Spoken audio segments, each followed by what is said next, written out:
नमस्कार दोस्तों, स्वागत है आपका मेरे चैनल पे। दोस्तों, इंडियन आर्मी एक स्नाइपर राइफल का इस्तेमाल करती है जो रशिया के अंदर बनी है। इसका नाम है ड्रैगुनोव स्नाइपर राइफल। लेकिन ये काफी ज्यादा पुरानी हो चुकी थी, इसे अपग्रेड करने की जरूरत थी और इसका लंबे समय से इंतजार भी किया जा रहा था, लेकिन कोई सोल्यूशन मिल नहीं रहा था। लेकिन दोस्तों, अब एक अच्छी बात हुई है कि एक इंडियन प्राइवेट कंपनी सामने आई है जिसके पास इंडिजिनस सोल्यूशन है इसे अपग्रेड करने का। इस अपग्रेडेशन के द्वारा न केवल इसे नाइट फायरिंग कैपेबिलिटी मिलेगी, बल्कि कई नए फीचर भी इसके अंदर जोड़े जाएंगे। आज हम इसी के बारे में बात करेंगे। चलिए दोस्तों, शुरू करते हैं। तो दोस्तों, इस स्नाइपर राइफल को अपग्रेड करने के लिए इसका मैन्युफैक्चरर क्लाशिनकोफ भी सामने आया था और इसे अपग्रेड करने के लिए अपनी स्कीम भी लाया था। लेकिन दोस्तों, डिफेंस मिनिस्ट्री ने अगस्त मंथ में इस अपग्रेड प्रोग्राम को नेगेटिव इंपोर्ट लिस्ट में डाल दिया, यानी कि अब केवल लोकल कंपनी ही इसे अपग्रेड कर पाएगी। इसीलिए दोस्तों, अब दिसंबर 2020 में इसकी कट ऑफ डेट भी आ रही है। तो ऐसे में अब क्लाशिनिकोफ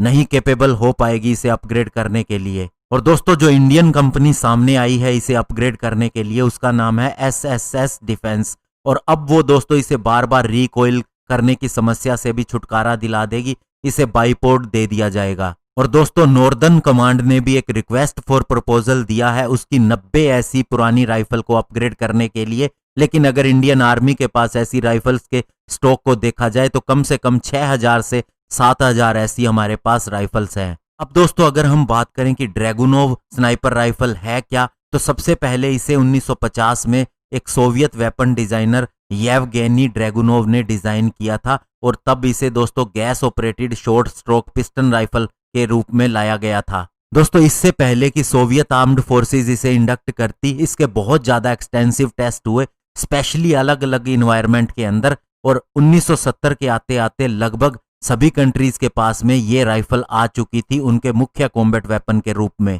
और इंडियन आर्मी इसकी सबसे बड़ी यूजर है और इंडिया के पास क्लाशिनिकोफ ने इसके कई अलग अलग वर्जन दिए हैं। और अभी भी इंडियन आर्मी इसे बहुत ही इफेक्टिव वेपन मानती है क्योंकि इसकी रेंज 800 मीटर तक है। लेकिन अभी बहुत सी चीजें चेंज हो चुकी हैं पुराने समय से। मिशन का क्राइटेरिया भी चेंज हो चुका है, नेचर ऑफ ऑपरेशन भी चेंज हो चुकी है, इसीलिए अब इसका अपग्रेडेशन चाहिए। अभी जो इसके अंदर प्रॉब्लम आ रही है, इसके अंदर डे साइट और नाइट साइट दोनों साथ में नहीं है। इसके ऊपर जो मैग्निफिकेशन डिवाइस लगाई गई है वो भी 4x का ही रिजोल्यूशन देती है, जबकि आज के युद्ध के हिसाब से ये ज्यादा मैग्निफिकेशन होनी चाहिए। इसके अलावा ये राइफल स्टेबिलिटी इंपार्टिंग एसेसरी जैसे कि बाइपोड का भी इस्तेमाल नहीं कर सकती है। और अभी भी हमारे पास पुराने वर्जन की स्नाइपर राइफल हैं जिनके अंदर बटक वुडन का बना होता है, यानी कि लकड़ी का बना होता है, और रिकॉइल की भी बहुत बड़ी समस्या है। और दूसरा दोस्तों, इंडियन आर्मी को सबसे ज्यादा स्नाइपर राइफल की अपग्रेडेशन की जरूरत इसलिए है क्योंकि आजकल की मॉडर्न स्नाइपर राइफल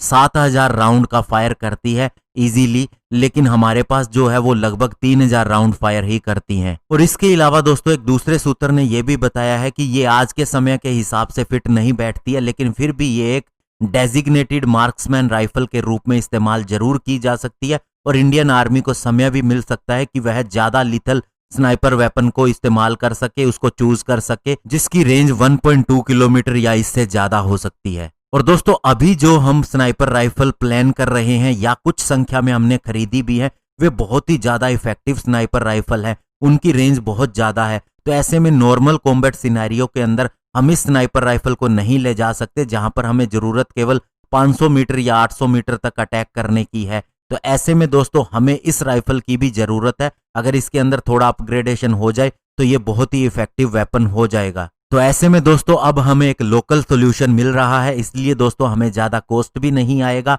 और जो कुछ इसके अंदर कमियां निकलती हैं वो लोकली सोल्व कर ली जाएगी। तो इससे कंपनी को भी अपने आप को अपग्रेड करने का मौका मिलेगा। तो हमें एक मिड एज का वेपन मिल जाएगा जो ओल्ड वेपन से अपग्रेडेड होगा और जो नए अपग्रेडेड वेपन है उनसे थोड़ा कम होगा और हमें ज्यादा कॉस्ट भी नहीं करेगा। इसके अलावा SSS डिफेंस जो इसे सॉल्यूशन दे रहा है उससे इसकी रिकॉइल करने की टेंडेंसी कम हो जाएगी, साथ ही इसे एक नई टैक्टिकल बट स्टॉक मिल जाएगी, मोनोपोड मिल जाएगा और एक एडजस्टेबल चीक रेस्ट भी मिल जाएगा। धन्यवाद, जय हिंद।